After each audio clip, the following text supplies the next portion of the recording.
Smart 24, driving business.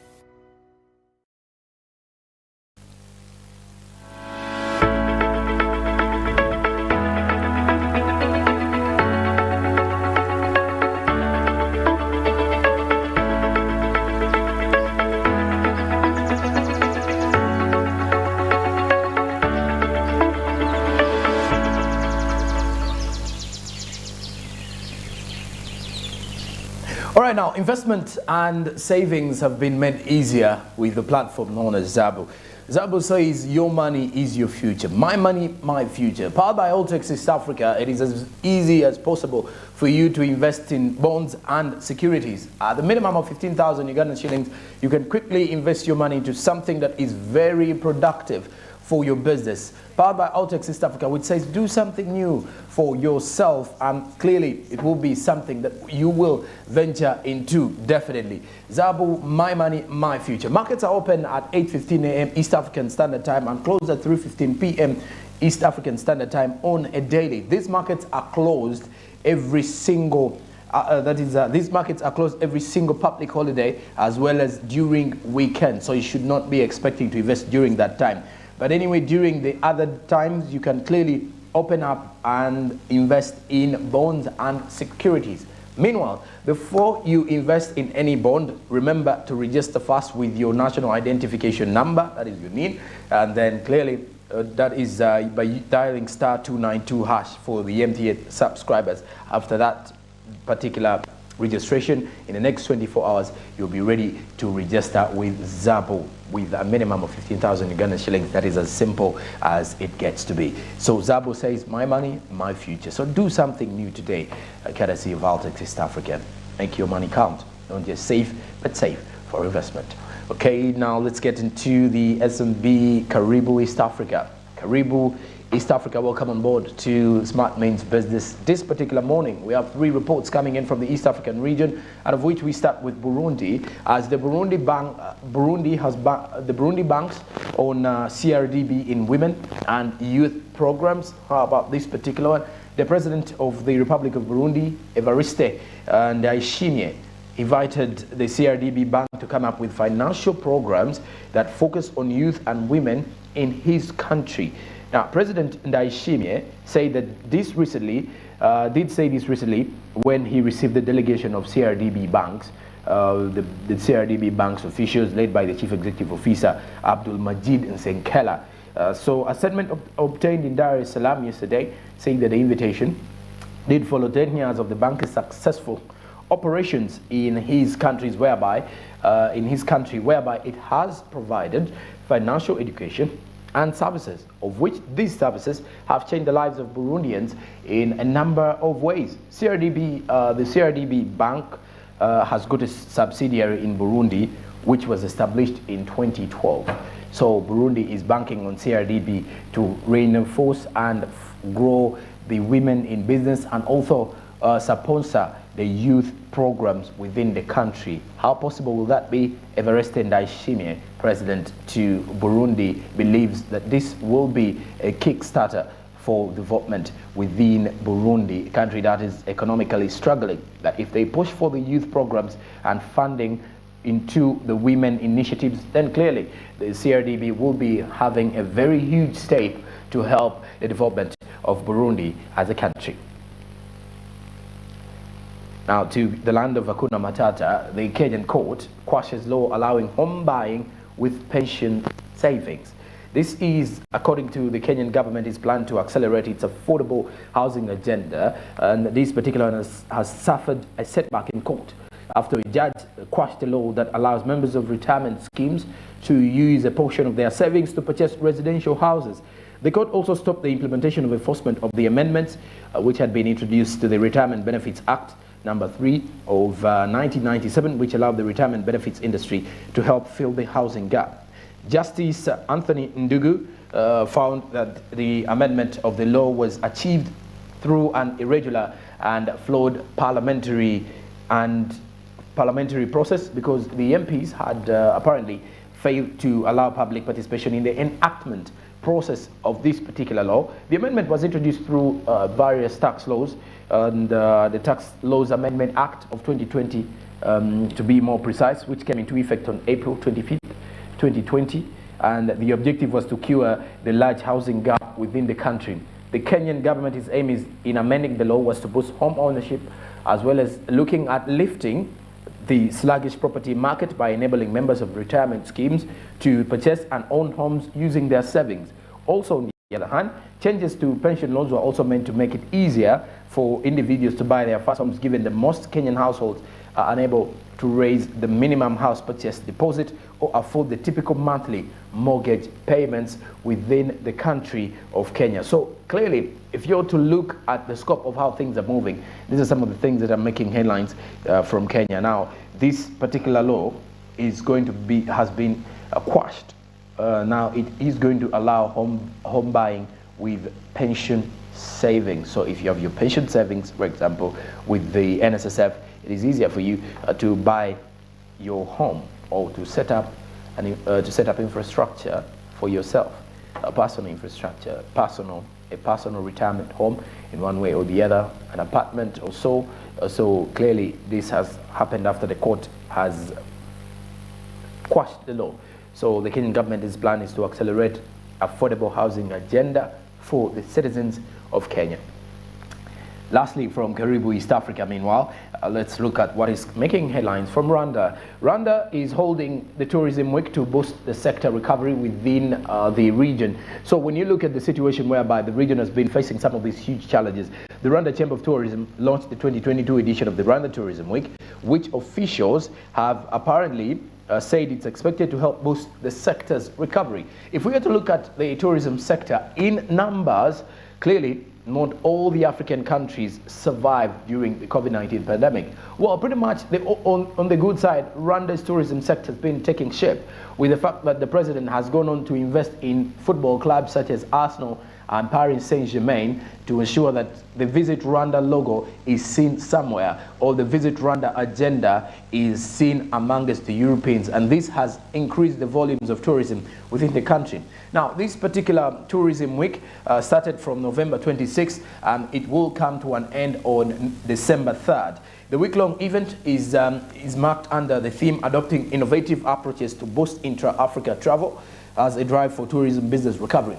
And the week will feature several activities such as golf for conservation event, scheduled to connect the region's elite business with the business stakeholders. And it will also involve the restaurant week, which includes a promotional culinary event where the public will have an opportunity to test their best dishes in a variety of cuisines at their favorite restaurants at promotional rates according to the Rwanda Chamber of Tourism.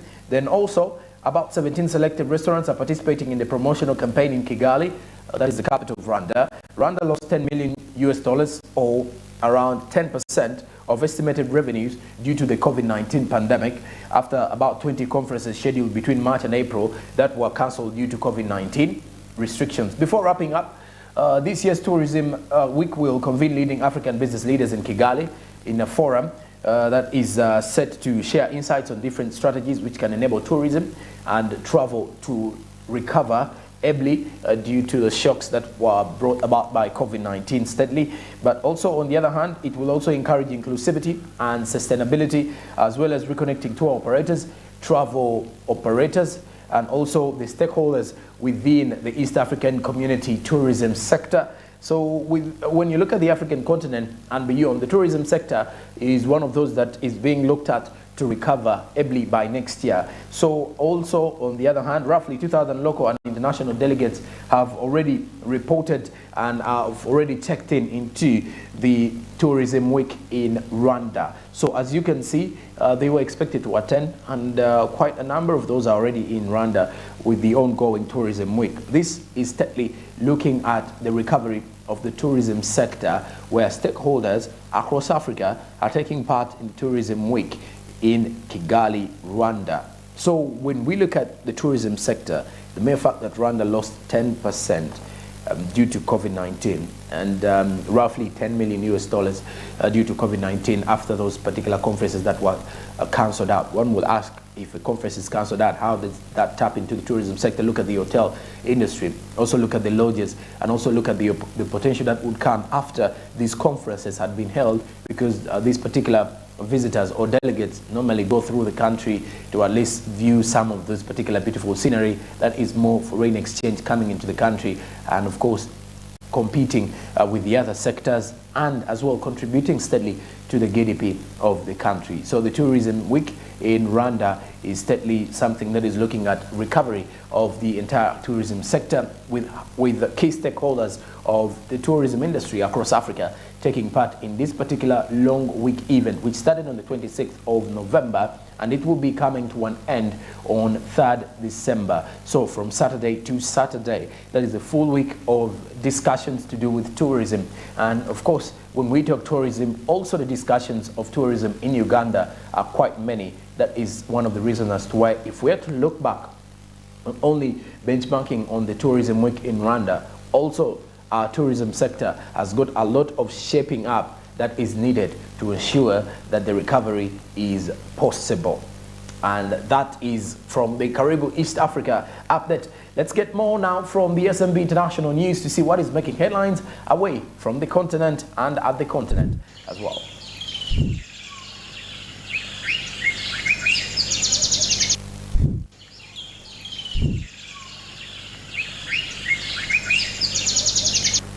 Speaking of the international news, we start with the West African, with West Africa, as we head to Ghana. Now, Ghana's economy is still struggling, and inflation and debt have piled more pressure onto it. So Ghana is experiencing a deep economic crisis with a rampant inflation that has reached almost 40%. And if you're to look at its currency, it has fallen by almost half compared to the United States dollar. The government's finances are also at their lowest point in years, as President Nana Akufo-Addo, who has apparently fed several protests from the opposition as well as from the citizens in Ghana, is actually also still on the verge of giving answers to the West African country citizens. Now, he apparently admitted that Ghana is in crisis and blamed what he called malevolent forces that have come together at the same time, referring to the COVID-19 pandemic, 2 years setback, plus the Ukraine and Russia war, the Russian invasion over Ukraine as early as February this year. Ghana, along with many African economies, was still recovering from the pandemic when it was hit by the global increase in the price of food and energy caused by the invasion of Russia in Ukraine. But the country also had to deal with the fall of the cedi, which is its currency, that is performing poorly against the US dollar. And it is actually, if you to look at Ghana, which is home of about 31 million people struggling at this time, and it's one of the most affected by the crisis in the region, and it's heavily felt for those who rely on imports and depend on the dollar to obtain their products. Now, when you look at the side of the Importers and Exporters Association of Ghana, have been reeling over challenges leading to months of uncertainty. A key in point here, Samson Asaki, Awingo Beat, who is the executive secretary of the association, that is the Importers and Exporters Association of Ghana, did say that like Safor and Krampa, the situation is affecting a lot of business people in Ghana that have either been forced to shut down or stop importing.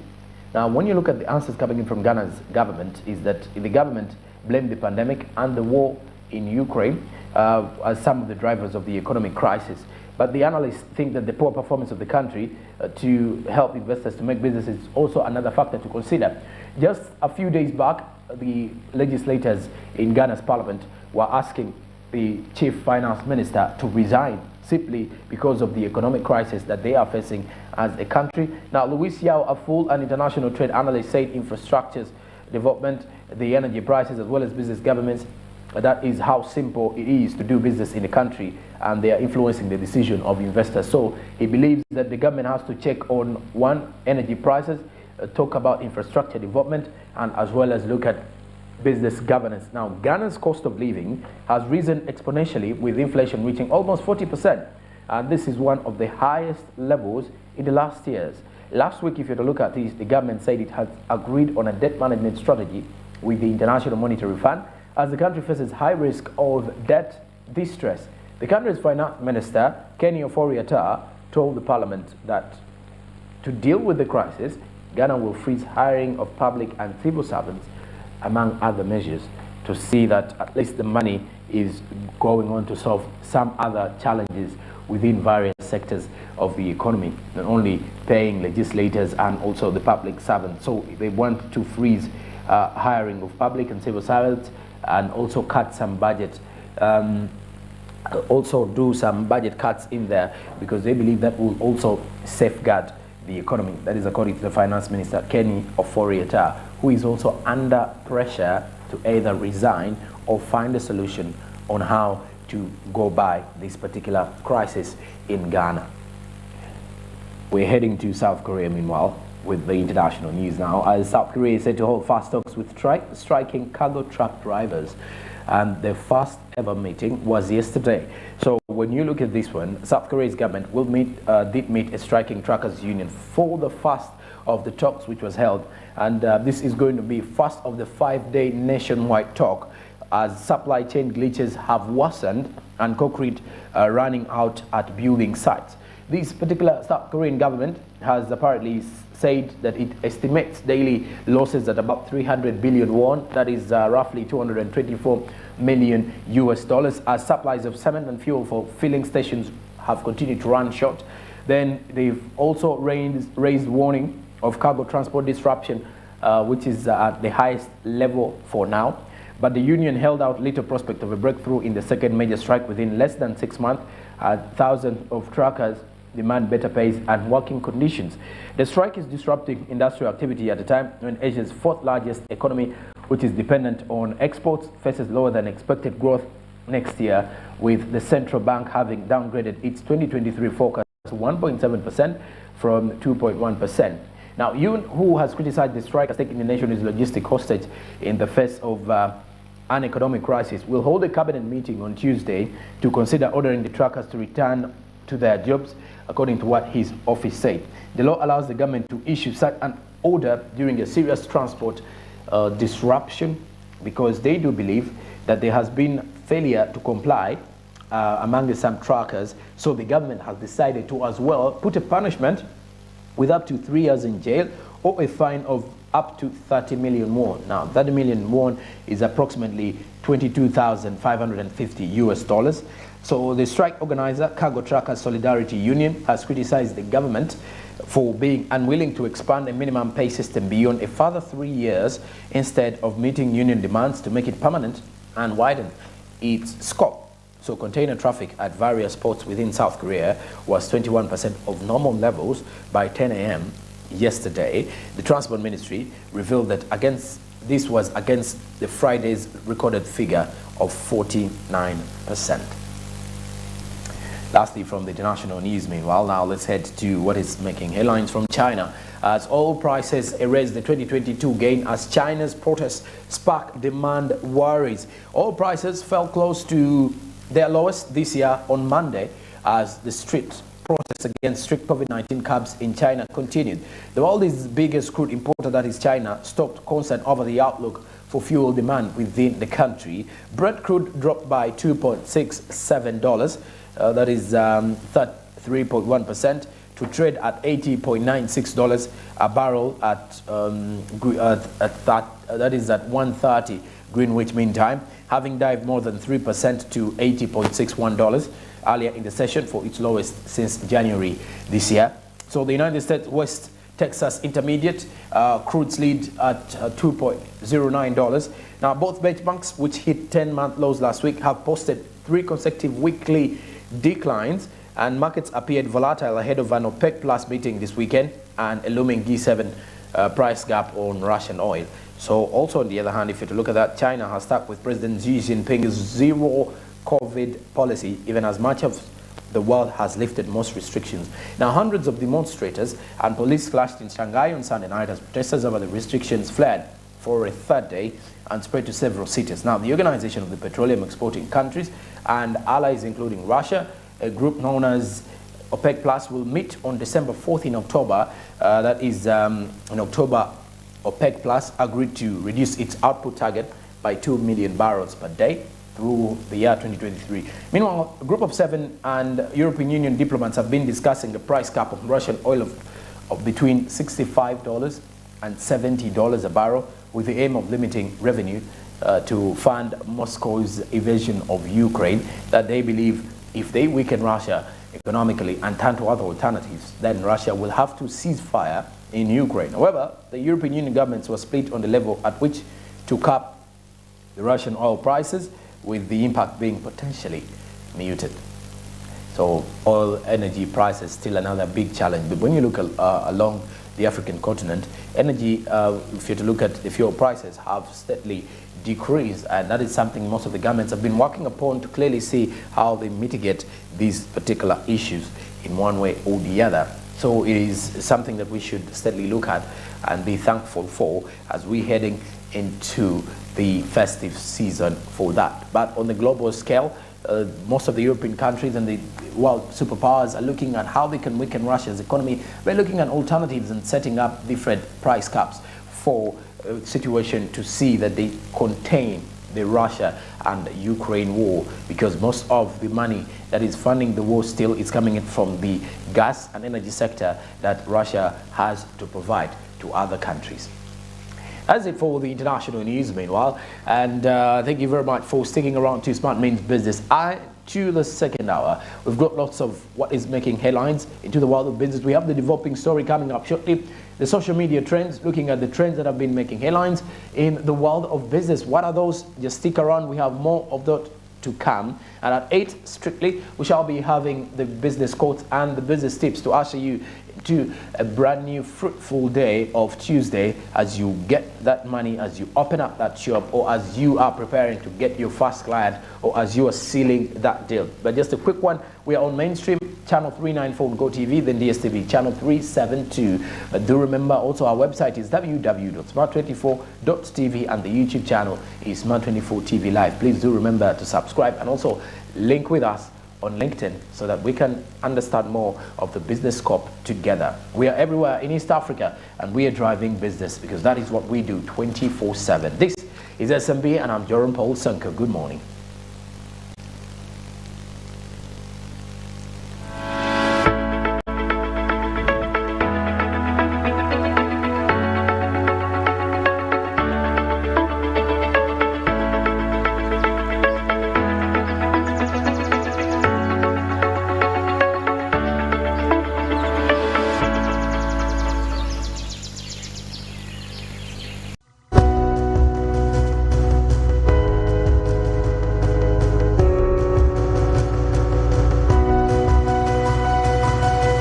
Smart 24, driving business.